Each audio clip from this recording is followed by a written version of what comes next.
There are three pink an aphiform is susceptible to becoming tummy with midras tuma. A pincus that is susceptible for wax is susceptible to becoming tummy with corpse tuma, and a smooth pincus is tahor from any form of tuma.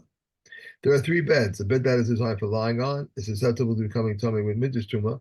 A bed of glassware manufacturers is susceptible to becoming tuma with corpse tuma, and the bed of net makers is tahor from any form of tuma. There are three mash pails containers. A mash pillar container from Nor is susceptible to becoming tummy with midras tuma. One used for storage is susceptible to becoming tummy with corpse tuma, and a putzlav is of camels is tahor from any form of tuma. Hey, there are three types of mats. A soile shiva, one that's made for sitting on, obviously, is tame midras. Shel tzabayin, the mat of dyers, tame mace. Now, the dyers would make this mat. So let me just find the description over here. The mat of dyers. So Mishna refers to a mat on which dyers would spread out clothes, either to dye them or to allow them to dry after they were dyed. Okay, and so they're not intended for sitting on, and even if people do sit on them on occasion, it doesn't render them tame because, of course, it interferes with the primary purpose, which is for the work that they're doing. But they are susceptible to contact-generated tumah because they are legal utensils. Okay, so they must have had a receptacle, otherwise they wouldn't even have been susceptible to any tumah at all. Right. Okay, but shalgitos. Interesting. I looked at this Mishnah and I was thinking, like, why would you bring the example of the getos mats? Because it's kind of obscure. I mean, let's look at the commentary of the Shel Getos, which is on page 1031. It says, our Mishnah refers to mats that were used to cover the grapes and olives that were brought to a wine press or oil press. So such mats are not susceptible to tumah because they lack a receptacle. They don't serve humans. They only serve objects that serve humans, like the grapes and the olives. So of course there's no tumah at all. And I was like looking at this and thinking, that's really an obscure example. Why not bring the example that we've used in the Mishnah previously about a mat made for shade? We're talking about, like, there were the big ones and the small ones. No, the big ones are the ones that are assumed to be made for shade, and the small ones are the ones that are assumed to be made for sitting on. Right. And then there was the medium one, which were, depending on your designation, whether it was Tamei Midras or not Tamei at all. So, like, why didn't we talk about the mats that were made for shade? Right. That would have been a good one to put in over here. But anyway, be that as may, that's not what Chazal chose to include in the Mishnah. Okay. Shalosh chamasos v'shalosh turmalin. Okay, the 3 water skins and 3 shepherd's pouches. Okay. Hamakablin bashir, those that can contain the prescribed amount in Tamei Midras. Yeah, the prescribed amount, meaning that is something that's big enough that when it's full, you can use it as a cushion when you're on the road. Right, so it's useful to have these things around because they're nice and big and they carry your water, and when they're not, and at the same time you can also rest your head on them. And now in other cases we've said, okay, what if somebody's sitting on it or lying with their head on it? Somebody else will say, can you get up so I can take a drink, please? That would be an objection, except that this is part of the primary function, is that it's carried around as a cushion. So it doubles as a cushion and as a seat. Whereas in the other cases, we said its main function is the container, and if somebody sits on it, that's not what its normal intent is. You can almost say the same thing about the mats. The larger one we know is supposed to be for shade, but someone could sit on that also. So correct. Okay. And if they're too small, if it's just like a little hip flask or that kind of thing, which is not really useful for sitting on, it's mace, and it's just susceptible to contact tumah. Michelle or hadag, and if it was made out of fish skin, like, I mean, that's not all that unrealistic. You could take a shark and make some pretty strong implements out of shark skin. Well, they make shark skin suits, I think, and belts. I think they. I think the shark, shark skin soup, I think they made. Yeah. Not soup. So that is tahor. There's no tuma on something that's made from the sea. Okay. Or if they did it out of seaweed as well. Seaweed. Mm-hmm. You're a sushi person, right? You like sushi? Yeah, I like sushi, but you get much thicker and stronger seaweed than what you wrap around your sushi. Okay. Okay, Shalosha Orasen. There are 3 types of animal hides. So again, these are unprocessed. If they're turned into leather, then they automatically become tamim as a beged. But this is just plain hides. So asuy l'shatiach. So if you got a hide that's made as a carpet, you can imagine the hunting trophy in front of the fireplace. Tamei midras. That's meant for walking on, meant for sitting on. That's gets midras tuma. The tachri Keilim tamei tamei meis. So if it's for wrapping around utensils, so that is susceptible to corpse tuma. Why? Because it's so why is it? It seems like it's just a piece of flatware. It is susceptible to contact generated tuma, and the note on the bottom of 1034. Even though it lacks a receptacle. This is because it is folded into a receptacle to contain the object it protects. So it is susceptible to tuma, just like a leather utensil that possesses a true receptacle, even when it's not wrapped around the object. However, since it does not actually possess a receptacle, this hide is susceptible to tuma only if it measures at least 5 by 5 hand breadths, which is the measure given in the later Mishna for pieces of leather that do not possess a true receptacle. Okay. So any hide that's been cut and is intended for use as straps or as sandals is tahor from any form of tuma because it hasn't yet been fashioned into a kli. It's still unfinished. Okay, good. Okay. This parak is nice and easy, huh? Yeah, that one's good. Okay, we are on to, here we go. Aleph. A table of the lufki that became reduced or were overlaid with marble and the space remained on them for placing cups, they are tame. Rabbi Yehuda says only if there remains space for placing pieces of food. A table that has one of its legs removed is tahor. If the second leg was removed, it is tahor. If the third leg was removed, it is tame when one has the intent for it. And Rabbi Yossi says no intent is necessary, and the same is true for the lufki. A bench that had one of its ends removed is tahor, and the second end was removed, it is tahor. If it has a table height of 1 handbreadth, it's tame, and a footstool that had one of its ends removed is tame, and the same is true for the stool in front of the kadera. Okay. Yeah. Kadera. Yeah. Okay, you valid. Regarding a piece of tummy that was one mixed with a piece of or iron, if the majority is from the tamar source, the newly formed utensil is tameh. If the majority is from the tahor source, the utensil is tahor. If it is half and half, it is tameh. And the same applies to a utensil made from kalama and cattle dung. A doorbell with a knob is tameh, but if it is plated, it is tahor. A pin tumbler and a bolt of tame, and regarding a bolt door with a knob, Yeshua says one may drag it from this door and hang it on another one on Shabbos. If Tarfon says it is like all other utensils and may be carried within a courtyard. The bit of a bridle is tame, and the cheek pieces are tahor. Reb Eliezer says the cheek pieces are tame, and the sages say nothing is tame except the bit, but when they are joined, everything is tame.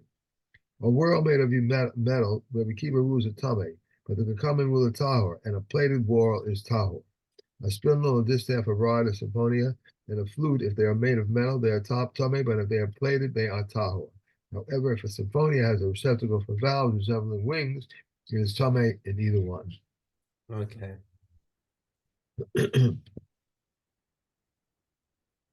Okay, tomorrow. Okay, here, Gimel Aleph. These are the Kedoshim whose offspring and tomorrow exchanges are similar to the original Kedoshim themselves. Concerning the offspring of Shlomim and the tomorrow of the Shlomim, their offspring and the offspring of the offspring and Asbin and Item, these are all deemed Shlomim. Thus, they require leaning, libations, and the waving of the breast and thigh. Elias says the offspring of the shlamim may not be offered as a shlamim, but Beithages say it may be offered. Reb Shimon says, Reb Shimon said, Reb Eliezer and sages do not disagree concerning the offspring of the offspring of a shlamim, and concerning the offspring of this offspring as a Tamora, that it may not be offered. Concerning what did they disagree? Concerning the offspring itself. Reb Eliezer says it may not be offered, whereas the sages say it may be offered. Rabbi Yeshua and Rabbi Pius said, testify concerning the offspring of Shlamim, that is offered as a Shlamim. Rabbi Pius said, I testify that we had a cow, it was a Shlamim sacrifice, and we ate it on Pesach, and we ate its offspring as Shlamim on the festival. Concerning the offspring of the Todah and the Todah's Tamar, the offspring of the Todah and the Tamar, and the offspring of the offspring, these are all treated like the Todah offering, except that they not require bread. The Tamar of an Olah, the offspring of a Tamar of an Olah, that is the Tamar's offspring and the offspring of its offspring, add to the item, they are all treated like the Olah itself. Thus, they require skinning and dismembering and are consigned to the entirety of the fires. If one designates a female Olah as an animal as an Olah, and she gave birth to a Baal, the offspring is left to gaze until it develops a blemish. It should then be sold, and the owner should bring an Olah with its proceeds. Rabbi Elazar says the offspring should sell be offered as an Olah. If one designates a female animal as an Asham, it should be sent to graze until it becomes blemished. Then it should be sold, and its owner should bring an asham and its proceeds. If the owner's asham is already brought, his proceeds should fall to the temple chest for voluntary offerings. And Reb Shimon says it should be sold even without a blemish. Concerning the tumor of an asham and the offspring of a tumor, the tumor is own offspring. The offspring of her offspring out of an item, they should be sent to graze until they become blemished. Then they should be sold, and the proceeds should fall to the temple chest for voluntary offerings. Reb Eliezer says they should be left to die. Reb Elazar says the owner should bring all the offerings with their proceeds. An Asham whose owner died and one whose owner received atonement should be sent to the grave until they become blemished. Then they should be sold, and the proper proceeds should fall to the temple chest for voluntary offerings.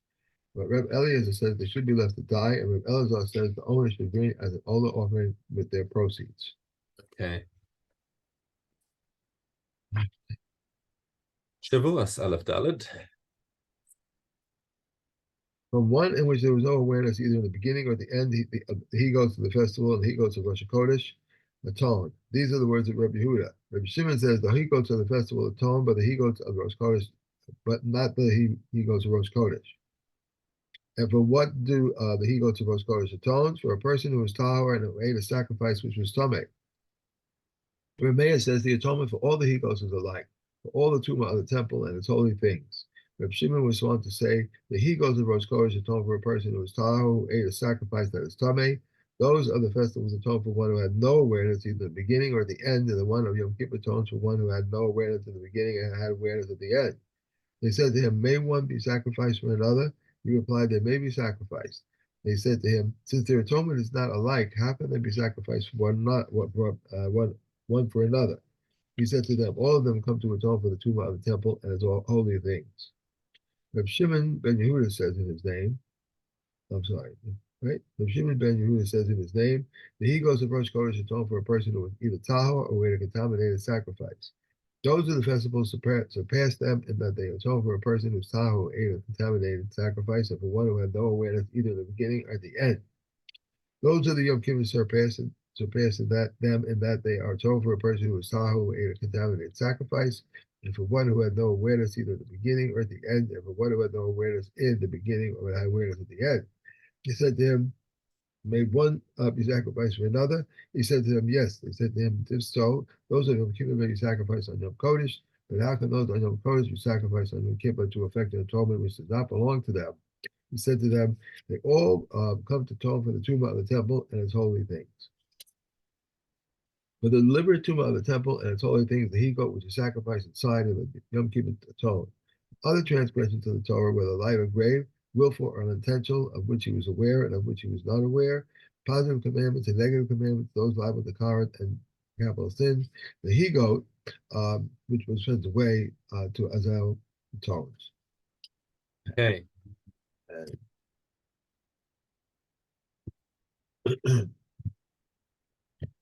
Rosh Hashanah, Aleph Zion.